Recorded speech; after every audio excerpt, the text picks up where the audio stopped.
जिसने तथाकथित अमृत काल में युवाओं के भविष्य की आशाओं को ही जहर दे दिया है। जो सरकार उम्मीद को मार दे वह न तो वर्तमान को सुधार सकती है न भविष्य को संभाल सकती है। सरकार आशा का प्रतीक होनी चाहिए, निराशा का नहीं। जनता चाहती है कि हर समस्या के लिए बीते कल को जिम्मेदार ठहराने के बहाने को सरकार छोड़े और आने वाले कल की बात करे। अगले 1000 साल के झूठे सपने दिखाने वाले अगले महीने होने वाली परीक्षाओं के लीक न होने की गारंटी कब लेंगे? जनता अब न तो किसी बहकावे में आएगी और न किसी के बहलावे फुसलावे में आएगी। जो लोग कहते हैं कि अमृत काल की बात करने वाले जनता का जागरण काल आ गया है, आज इस सदन में नए राजनीतिक जागरण के अनेक प्रतिनिधि बैठे हैं। अब जब बात होगी तो सच्ची बात होगी और जनता को पूरी सच्चाई के साथ हम लोग अपनी जिम्मेदारी के साथ बात रखेंगे।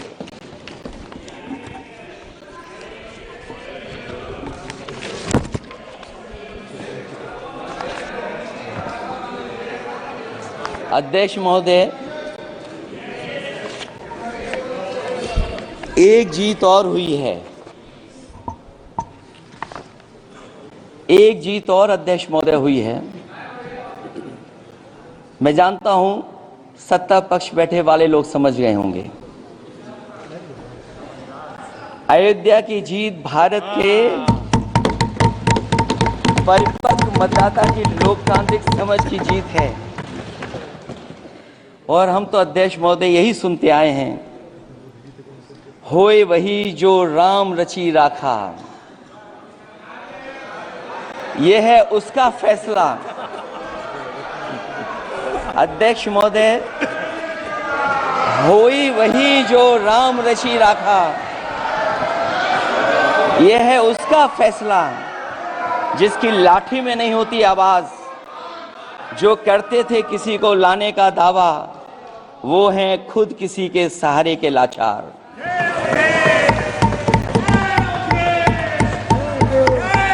अध्यक्ष महोदय,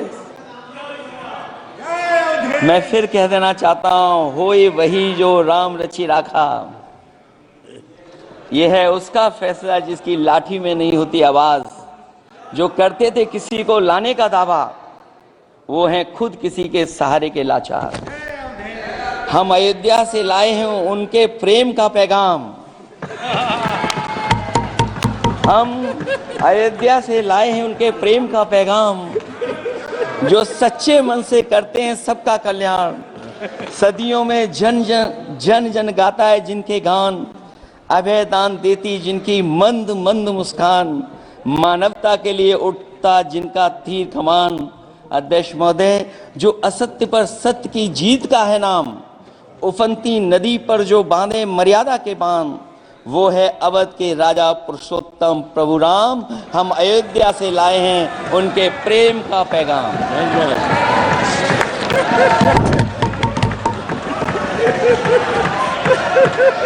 अध्यक्ष महोदय,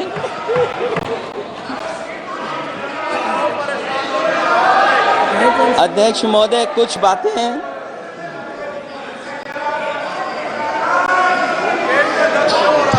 अध्यक्ष महोदय, कुछ बातें समय और काल से परे होती हैं,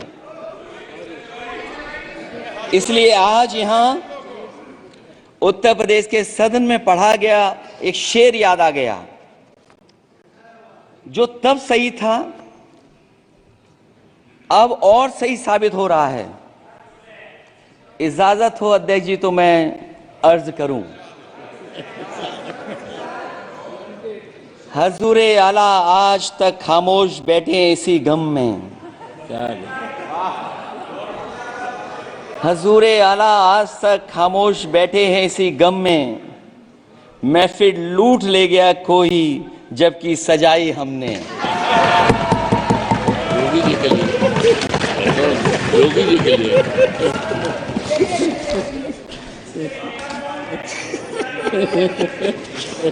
अध्यक्ष महोदय,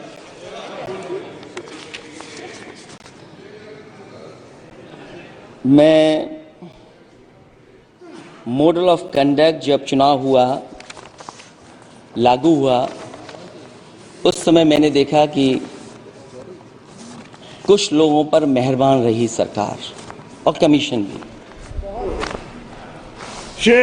कई, मैं बहुत डिटेल में नहीं जाना चाहता हूं अध्यक्ष महोदय, लेकिन कहीं ना कहीं प्रश्न उस संस्था पे भी लगा है, और अगर उस संस्था पर प्रश्न लगा है तो लगाने वाली सरकार की वजह से लगा है। इसलिए अगर निष्पक्ष होगी वो संस्था तो न केवल हमारा लोकतंत्र स्वस्थ होगा, बल्कि हमारे लोकतंत्र और मजबूत दुनिया में दिखाई देगा।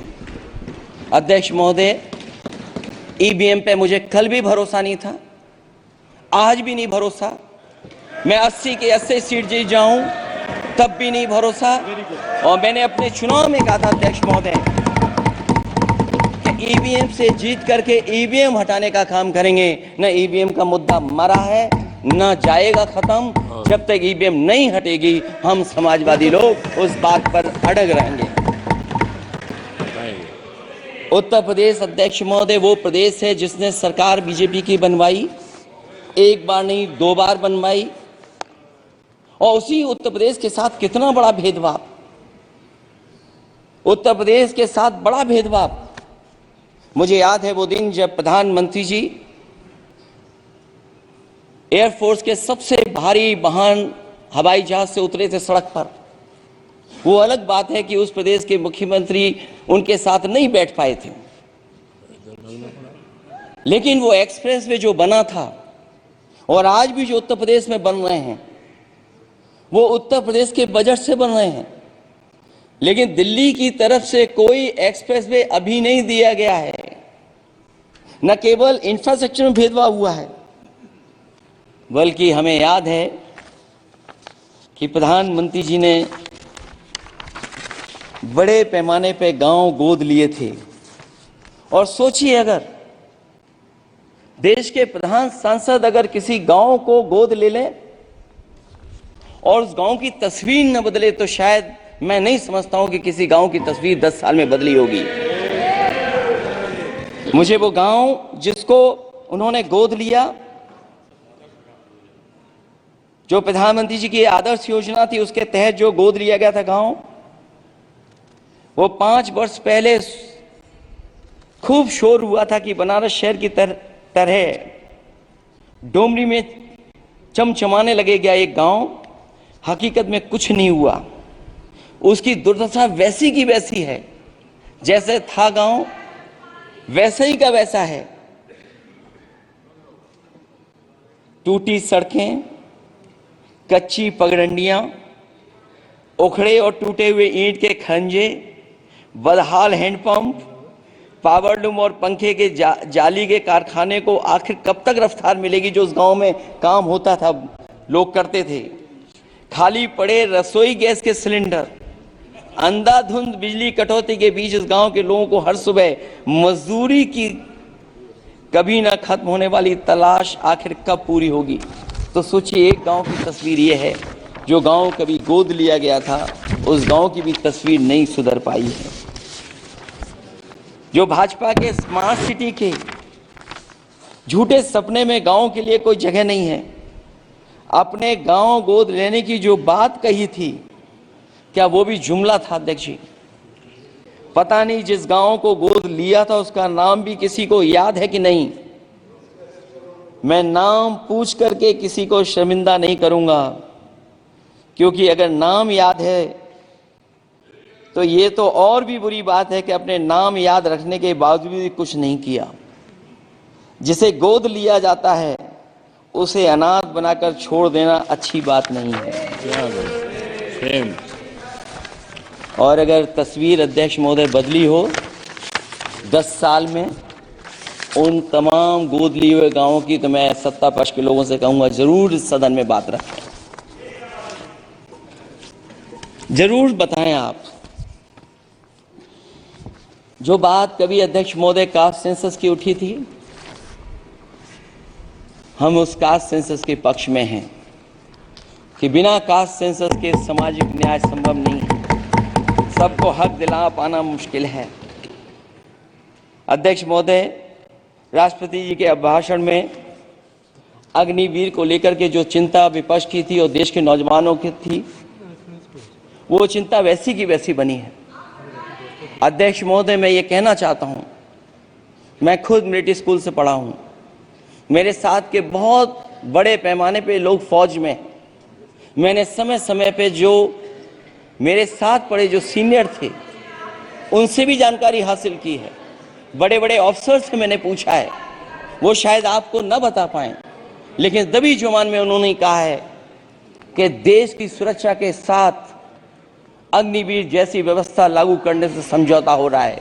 अध्यक्ष महोदय, किसी भी देश की सबसे बड़ी प्राथमिकता अगर कोई है तो वो देश की सीमाओं की सुरक्षा है। अग्निवीर जैसी व्यवस्था से कभी संभव नहीं है। अध्यक्ष महोदय, हम अग्निवीर व्यवस्था को कभी स्वीकार नहीं कर सकते हैं। आज नहीं कल, कल नहीं बाद में, जब कभी भी सत्ता में इंडिया गठबंधन आएगा, अग्निवीर व्यवस्था हमेशा हमेशा के लिए खत्म हो जाएगी। अध्यक्ष महोदय, जिन्होंने कहा कि हम आय किसानों की दोगुनी कर देंगे, आज किसान पूरा देश का देख रहा है कि उसकी आय कहां दोगुनी हो गई। और जिस तरह महंगाई बढ़ी है, सरकार बताए कि महंगाई इस बढ़ने पे उसकी आय कितनी होनी चाहिए। और जो इंफ्रास्ट्रक्चर की बड़ी बड़ी बातें की गई थी कि एमएसपी लागू करने के लिए एग्रीकल्चर सेक्टर का इंफ्रास्ट्रक्चर तैयार होगा, लेकिन जहां तक मैंने उत्तर प्रदेश में देखा है, अगर इस सरकार में एक भी नई मंडी बनी हो तो मुझे सरकार बता दे। अध्यक्ष महोदय, जो इंफ्रास्ट्रक्चर एग्रीकल्चर सेक्टर में बनाने की बड़ी बात कही थी, अगर सरकार की तरफ से एक भी मंडी 10 साल में बनी हो तो जरूर सरकार बताए। जो सरकार मंडी नहीं बना सकती है उस पर एमएसपी का भरोसा कैसे कर सकते हैं? जिन्होंने एमएसपी का भरोसा दिलाया था। हम अध्यक्ष महोदय आपके माध्यम से यही कहेंगे कि जो राष्ट्रपति के अभिभाषण में लीगल गारंटी एमएसपी को मिलनी चाहिए थी, वो क्रॉप्स को नहीं मिली है। न केवल फसलों को मिले बल्कि हॉर्टिकल्चर क्रॉप्स को भी एमएसपी देने का फैसला हो, जिससे कि हमारा किसान खुशहाल हो सके। साथ ही साथ ओपीएस की बात अभिभाषण में नहीं आई है। ओल्ड पेंशन स्कीम लागू हो, जिससे हमारे तमाम सरकारी कर्मचारियों का भविष्य बन सके। और देश की एक बड़ी आबादी, जहाँ से मैं चुन करके आता हूँ, उत्तर प्रदेश, जहाँ बुनकर, न केवल उत्तर प्रदेश बल्कि देश के कोने कोने में बुनकर समाज के लोग बड़े पैमाने पर रह रहे हैं, लेकिन बुनकरों को जो सुविधाएं मिलनी चाहिए वो भी इस सरकार में नहीं मिल पा रही हैं। जो प्रदेश सरकारों ने कभी बुनकरों के लिए योजनाएं चलाई थीं, वो भी अध्यक्ष महोदय बंद कर दी हैं। मैं अंत में इतना ही कहना चाहूँगा कि इस सरकार ने नौजवानों को नौकरी नहीं दी है, नौकरी और रोजगार उनसे छीने हैं, बहुत नौकरी छीनी है। इसलिए मैं कहना चाहता हूं अध्यक्ष जी, इसलिए मैं कहूंगा कि आपके राज में न नौकरी की उम्मीद है न रोजगार, क्योंकि आपने छोटे कारोबारी तक को इतना छोटा बना दिया है कि न तो वो अपना पेट भर सकता है, न किसी को नौकरी पर रख सकता है। जो कुछ पद निकलते भी हैं तो उन पर लेटरल एंट्री के नाम से पिछले दरवाजे से कुछ खास संगी साथियों को रख लिया जाता है। आरक्षण का हक नॉट फाउंड सुटेबल के नाम पर हड़पा जा रहा है। और अध्यक्ष महोदय, आरक्षण के साथ इतनी खिलवाड़ किसी सरकार ने नहीं की होगी जितनी खिलवाड़ इस सरकार ने की है। जहां सरकारी नौकरियां नहीं दी जा रही हैं, और सरकारी नौकरियां इसलिए नहीं दी जा रही हैं क्योंकि उन्हें आरक्षण देना पड़ेगा। जिस प्रदेश से मैं आता हूं वहां सबसे बड़े पैमाने पे नौजवान बेरोजगार है और पिछले 10 साल में जो क्वेश्चन जो पेपर उन्होंने लीक कराए हैं वो इसीलिए कराए हैं क्योंकि नौकरी ना देनी पड़े, और अगर नौकरी देनी पड़ेगी तो उन्हें आरक्षण भी देना पड़ेगा। ये जानबूझ करके सरकार नौकरी और आरक्षण के साथ खिलवाड़ कर रही है।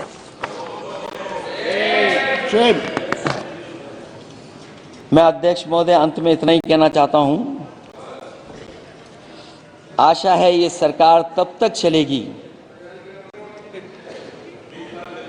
तब तक उसके केंद्र में इस देश का हर एक गरीब, शोषित, वंचित, पीड़ित, पिछड़ा, दलित, अल्पसंख्यक, आदिवासी, महिला, युवा, छोटा कारोबारी, ईमानदार, नौकरी पेशा, आम आदमी और कर्मचारी, अधिकारी, मजदूर और किसान होगा, ना कि धनवान होगा, और शासन के आधार पर संविधान होगा। वह जुमलों की जगह सच में महंगाई, बेरोजगारी, भ्रष्टाचार, गरीबी, भुखमरी, संप्रदाय हिंसा, दलित व महिला उत्पीड़न, सामाजिक अन्याय जैसे मूलभूत मुद्दों का समाधान होगा, और भोजन, बिजली, पानी, दवाई, पढ़ाई जैसी बुनियादी जरूरतों के लिए कागजी योजनाओं की जगह सच में इंतजाम होगा। मैं एक बार फिर उत्तर प्रदेश की समझदार जनता द्वारा सबसे बड़ी पार्टी चुने जाने के साथ साथ इंडिया गठबंधन समाजवादी पार्टी और कांग्रेस को सबसे ज़्यादा सीटें जिताई, उसके लिए मैं उत्तर प्रदेश की जनता का बहुत बहुत धन्यवाद और आभार भी प्रकट करूँगा। मुझे उम्मीद है कि अगली बार जब राष्ट्रपति जी का अभिभाषण हो वो सरकारी भाषण न हो, सच्चाई के साथ सरकार अपनी बातें रखें। इन्हीं शब्दों के साथ अध्यक्ष महोदय मैं आपका बहुत बहुत धन्यवाद देता हूँ। Very good, thank you. Shri Santosh Pandey.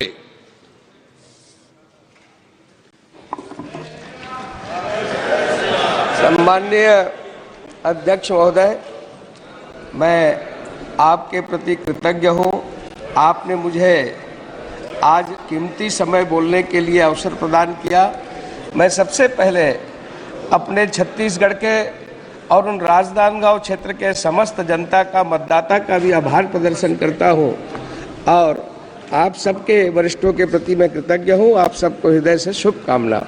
महोदय, अभी कल से जब से शुरू हुआ, रात को 12 बजे तक जो चला, जिस प्रकार से अभी अखिलेश जी बोल रहे थे, और कल जब शुरुआत हुई